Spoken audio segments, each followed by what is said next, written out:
అందరికీ నమస్కారం. నేను మీ కిరా కార్పేని. ఈరోజు ఇప్పుడు నేను తీసుకున్న టాపిక్ ఏంటంటేనండి, ఎంతోముందు నగరి మాజీ శాసనసభ్యురాలు మాజీ క్యాబినెట్ మినిస్టర్ అయినటువంటి ఆర్కే రోజా ఎలాంటి మాఫియా నడిపిందో, ఎలా 3,000 కోట్ల రూపాయలు సంపాదించిందో నేను చెప్పాను. అది ఇసుక కావచ్చు, గ్రావెల్ కావచ్చు, రిజిస్ట్రేషన్లు కావచ్చు, కేసులకు సంబంధించినటువంటి సెటిల్మెంట్లు కావచ్చు, అదేవిధంగా ఎర్రచందనం కావచ్చు. ఒకే లెటర్ మీద 20-30 మందిని కూడా పైకి పంపించే సామాన్య భక్తులను ఎంత ఇబ్బంది పెట్టిందో తెలుసు. ఇలా అన్ని రకాలు, అంటే వైన్ షాపులు కావచ్చు, అంటే తెలుసు కదా మీకు, ఫోన్పేలు గూగుల్ పేలు ఏమి ఉండవు, దానికి లెక్క పక్కా ఉండదు. ఇలా అన్ని విషయాల్లో కూడా 3,000 కోట్ల రూపాయలు అన్నదమ్ముల సాక్షిగా ఎలా సంపాదించిందో నేను పూర్వం చెప్పాను. అదే నిజమైంది కూడా. ఇవన్నీ ఒక కుంభకోణాలు అయితే లేటెస్ట్గా ఒళ్ళు గగురు పొడిచేటువంటిది, షాక్ అయ్యేటువంటిది, మనిషి అన్నోళ్ళు ఇలాంటివి చేస్తారా అని ఆలోచించేటువంటి ఇంకొక కుంభకోణం మాఫియా బయటపడింది. అదేంటో ఒకసారి చెప్తా వినండి. ఇప్పుడు తిరుమల గురించి ఇంతకుముందు ఎలా వెళ్ళింది అని నేను చెప్పిన, శేషాచల అడవులు ఎర్రచందనం గురించి కూడా చెప్పిన. తిరుమల గురించి తను టూరిజంలో తనకి 3 మినిస్టర్ శాఖలు ఇచ్చారు. అందులో 3 శాఖలు ఇచ్చారు మినిస్టర్ కింద. ఒకటి tourism, culture, youth advancement of Andhra Pradesh, దానికి సంబంధించిన శాప్ కూడా ఉంటుంది. కాకపోతే ఇప్పుడు మనం ముందుకెళ్తే ఈ మాఫియా ఏంటంటేనండి, షాక్ అవుతారు. అంటే నేను 3,000 కోట్లు అనుకున్నాను, క్షమించాలి, నా లెక్క తప్పు, నన్ను క్షమించమని మనస్ఫూర్తిగా కోరుకుంటున్నాను. ఒకసారి మనం ఆలోచిద్దాం. ఇక్కడ చూడండి, ఆర్కే రోజా తిరుమల నుండి ఏపీ టూరిజంకి 4,000 టికెట్లు. అంటే టీటీడీ బోర్డు నుంచి వైఎస్ఆర్సీపీ గవర్నమెంట్లో 2019 నుంచి 2024 మధ్యలో 2.5 సంవత్సరం టూరిజం మినిస్టర్గా ఆర్కే రోజా పనిచేసింది. అంటే పర్యాటక శాఖ మంత్రిగా కూడా ఆవిడ పనిచేసింది. ఆ 2.5 సంవత్సర కాలంలో ఎప్పుడు ఇంతకుముందు లేని విధంగా, ఆశ్చర్యపోయే విధంగా కూడా ఒక అంశం బయటపడింది. ఏంటంటే ఆ 2.5 సంవత్సరాల్లో టూరిజం నుంచి, అంటే ఏపీ టీటీడీ బోర్డు నుంచి టూరిజంకి 4,000 టికెట్లు కూడా కేటాయించడం జరిగింది. అయితే ఇక్కడ మనం ఆలోచించాల్సిన విషయం ఏంటంటే, టీటీడీ బోర్డు నుంచి ఏపీ టూరిజంకి రోజా పనిచేస్తున్నటువంటి ఏపీ టూరిజంకి 4,000 టికెట్లు పంపిస్తే ఏం జరిగిందంటే, ఈ 4,000 టికెట్లు కూడా మనం ఏదైతే చెన్నై ఉందో, మన సౌత్ ఇండియాలో చెన్నై కావచ్చు, కేరళ కావచ్చు, కర్ణాటక కావచ్చు, టీఎస్ కావచ్చు, ఏపీ కావచ్చు, అన్ని రాష్ట్రాల్లో కూడా సందర్శకులు తిరుమలకి మీకు తెలియదేం కాదు, అత్యధిక సంఖ్యలో వస్తారు. లక్షల మంది వస్తారు, కోట్ల మంది వస్తారు. అక్కడ ప్రతిదీ కూడా చాలా విశేషమైనది. అక్కడ అన్నదానం కానీ, అక్కడ హుండీ కానీ, దేవుని దర్శనం కానీ, అక్కడ సర్వసాధారణమైనటువంటి సర్వదర్శనం కానీ, కంపార్ట్మెంట్లు కానీ, కింద నుంచి వచ్చేటువంటి మెట్ల మీద సామాన్య భక్తులు కానీ, చాలా గొప్ప విశేషంతో కూడుకున్నది అది. అలాంటి 4,000 టికెట్లని సందర్శకులు, అంటే టూరిజం మినిస్టర్ సాక్షిగా టూరిజం శాఖలో టీటీడీ బోర్డు నుంచి వచ్చేటువంటి 4,000 టికెట్లని ఈ 5 రాష్ట్రాల్లో ఉండేటువంటి ప్రైవేటు బస్సులు ఏవైతే టూరిజంకి బయలుదేరతాయో, పర్యాటక సాక్షిగా బయలుదేరతాయో, వాళ్ళకి అక్కడ ఉండేటువంటి ఏదైతే చిన్న చిన్న కౌంటర్లు ఉంటాయో 5 రాష్ట్రాల్లో కూడా, ఆ కౌంటర్లో పర్యాటక టూరిజంకి వెళ్ళే వివిధమైన ప్రదేశాల్లో తిరుమల సందర్శకులు ఉంటారు. వాళ్ళకి అక్కడ రాసుంటారు 300 రూపాయల టికెట్టు దొరకబడును అని రాసుంటారు. ఓరిని అమ్మ పడవా, మనం ఆన్లైన్లో చూసుకోవాలా, లేకపోతే మనం చదువుకోలేదు, తిరుమలకు పోతే మనకు దొరకదు, ఆ ఇక్కట్లు మనం పడలేము, 2-3 రోజులు పడుతుంది, ప్రపంచం నలుదిక్కులుగా కోట్లాది మంది జనాలు అక్కడికి వచ్చి ముడుపులు చెల్లించుకుంటారు, గోయిందా గోయిందా అనుకుంటారు అన్న ఒక భయం అందరికీ తెలుసు. అలాంటి విధానాలు ఇక్కడ 300 రూపాయల టికెట్లు దొరుకునగానే జనాలు ఎగబడిపోయి ఆ 300 రూపాయల టికెట్ దగ్గరికి వెళ్ళినప్పుడు అడిగితే వాళ్ళు అంటారు, ఇది 300 రూపాయల టికెట్ కాదమ్మా, 3,300 రూపాయలు. మరి 300 అన్నారు, 300 అయితే మీరు చేసుకుంటే అవి దొరుకుతాయా? దొరకవు కదా. ఎందుకు ఈ మాటలు? 3,300 పోనీలే స్వామి, ఆ భగవంతుని చూసుకోవాలి, ఆ గోవిందుని చూసుకోవాలి, ఆ శ్రీనివాసుని చూసుకోవాలి, ఆపదల మొక్కును వాడిని చూసుకోవాలి, ఇంకో 3,000 పోతే ఏముందని 3,300 రూపాయలు కట్టేస్తే పైకి వెళ్తే వీళ్ళు కింద ఒక స్లిప్ ఇస్తారు, పైకి వెళ్తే ఒక స్లిప్ ఇస్తారు, లోపలికి వెళ్తారు, లడ్లు తీసుకుంటారు. ఇక్కడ మనం ఆలోచించాల్సింది ఏంటంటే, ఈ 3,300లో 300 రూపాయలు మాత్రం టీటీడీ బోర్డుకి ఇస్తారు. 300 రూపాయలు మాత్రం రోజా ఆధ్వర్యంలో టూరిజం సాక్షిగా 300 రూపాయలు మాత్రం టీటీడీ బోర్డుకి ఇస్తుంది. 3,000 రూపాయలు ఏవైతే ఉన్నాయో వాటిల్లో ప్రైవేటు బస్సులు కావచ్చు, ప్రైవేటు కౌంటర్లు కావచ్చు, టూరిజం శాఖకు సంబంధించినటువంటి మిగతా వ్యక్తులకు కూడా కొంచెం కమిషన్ ఇచ్చి మిగతా డబ్బుల్ని ఆవిడ గోని సంచుల్లో వేసుకొని కోట్ల రూపాయలు, 1,000 కోట్ల రూపాయలు సంపాదించడం రోజాకే చెల్లింది. ఒక్కసారి ఈ 2.5 సంవత్సరం ఫస్ట్ ఏపీడబ్ల్యూసీలో ఆవిడ పనిచేయడం జరిగింది. ఆంధ్రప్రదేశ్ ఇండస్ట్రియల్ ఇన్ఫ్రాస్ట్రక్చర్ కార్పొరేషన్ లిమిటెడ్లో పనిచేసింది. ఆ తర్వాత tourism, culture and youth advancement of Andhra Pradesh and దానికి సంబంధించిన శాఖలో కూడా ఆవిడ ప్రధాన భాగంలో శాఖలో ఆవిడ పనిచేసింది. ఒక్కసారి 3,000 అంటే 4,000 టికెట్లు ఒక రోజుకి ఇస్తే 3,300 పెడితే 300 టీటీడీ బోర్డుకి ఇస్తే మిగతా 3,000 నొక్కేస్తే ఎంత స్కామ్ జరిగిందో ఒకసారి చూద్దాం ప్రజలారా. ఇది నేను చెప్పేది కాదు, నిన్న కూడా ప్రతి ప్రెస్ మీట్లో వస్తుంది. రెండోది ఒకే మాటకు చెప్తున్నాను, దేవుడు సాక్షిగా, వెంకటేశ్వర సాక్షిగా, నేను వెంకటేశ్వర గుడికి వెళ్ళాను. లడ్డు మారింది, ఫుడ్ మారింది, శుభ్రత మారింది, శుచి మారింది, అన్నీ మారినాయి. గోవిందనామ స్మరణలు వస్తున్నాయి. అన్ని మత మస్తస్తుల్ని మొత్తాన్ని తగ్గిస్తున్నారు. అక్కడ కూడా అన్ని వీధుల్లో కూడా శుచి శుభ్రత చాలా గొప్పగా ఉంది. టాయిలెట్స్ కూడా మెరుగుపడ్డాయి. మనస్ఫూర్తిగా ఆ వెంకటేశ్వర సాక్షిగా నేను చెప్తున్నాను. బిఆర్ నాయుడు గారు ఆ పదవికి అర్హులు. ఆయన పాలక మండలి సభ్యులతో కూడా 24 మందితో కూడా ఎప్పటికప్పుడు కూడా ప్రెస్ మీట్లు పెట్టుకుంటున్నారు. వాళ్ళు కూడా కూర్చొని సభా సమావేశాలు చేస్తున్నారు. అందులో కూడా బిఆర్ నాయుడు గారు చెప్పారు, విజిలెన్స్ డిపార్ట్మెంట్కి కూడా ఆదేశాలు జారీ చేశారు. ఏంటి అంటే పోయిన 2.5 సంవత్సరంలో 4,000 టికెట్లని మిస్యూజ్ చేశారు, మిస్టేక్ చేశారు, ప్రజల సొమ్ముని అడ్డగోలుగా కలియుగ వెంకటేశ్వర సాక్షిగా ఖతం చేశారు అని చెప్పారు. అది చెబుతూ ఈ స్కామ్ ఎంత చేసిందో చూడండి. ఆర్కే రోజా తిరుమల నుండి ఏపీ టూరిజంకి 4,000 టికెట్లు, ఎంతోమంది ఎప్పుడూ జరగల. 4,000 టికెట్లు టూరిజంకి ఇవ్వరు. ఆ కథ వేరే.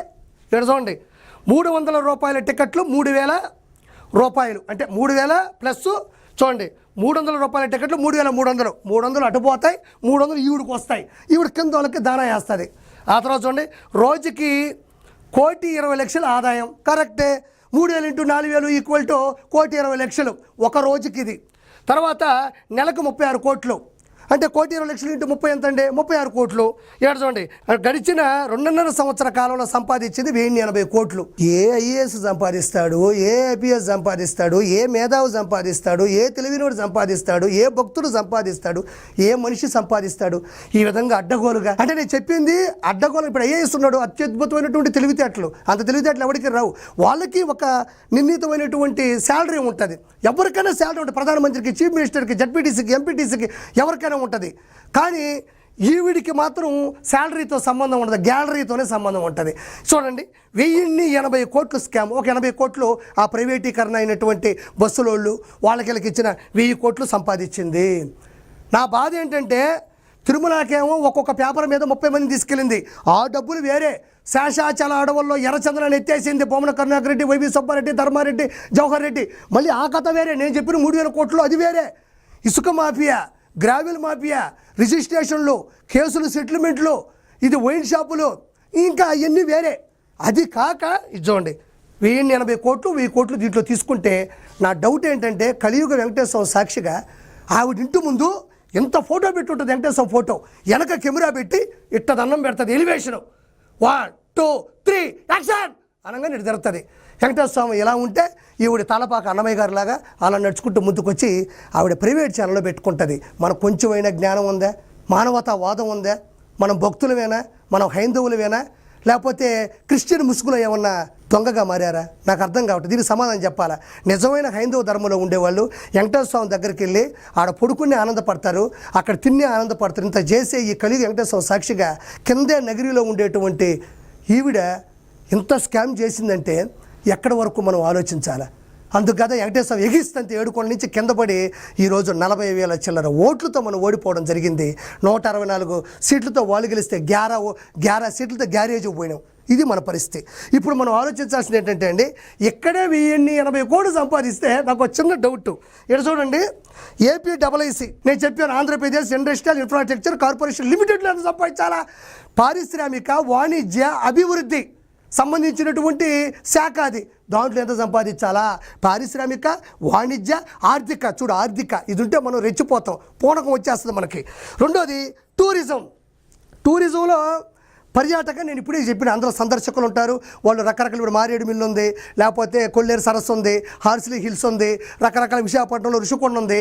ప్రజలు ఎవరైతే తమ ఎంజాయ్మెంట్ కోసం లేకపోతే ఆకర్షణీయమైనటువంటి ప్రదేశాలను సందర్శించడం కోసం డబ్బులు ఖర్చు పెట్టుకొని వచ్చి సరదాగా ఎంజాయ్ చేయడానికి వస్తారు, వాటిని ప్రభుత్వ పరంగా టూరిజం శాఖలోకి మనం తీసుకుంటాం. వాటిల్లో జస్ట్ తిరుమల సందర్శకులకి ఇంత చేస్తే అందులో ఎన్ని లేవు, ఎన్ని ఏరియాలు లేవు, ఎన్ని అద్భుతాలు లేవు. వాటన్నిటికీ కలిపి ఇంకెంత తీసుకుంది అనేది కూడా ఈరోజు అది బయట పడుతుంది. ఆ స్కామ్ కూడా ఉంది. రెండోది కల్చర్ మినిస్టర్,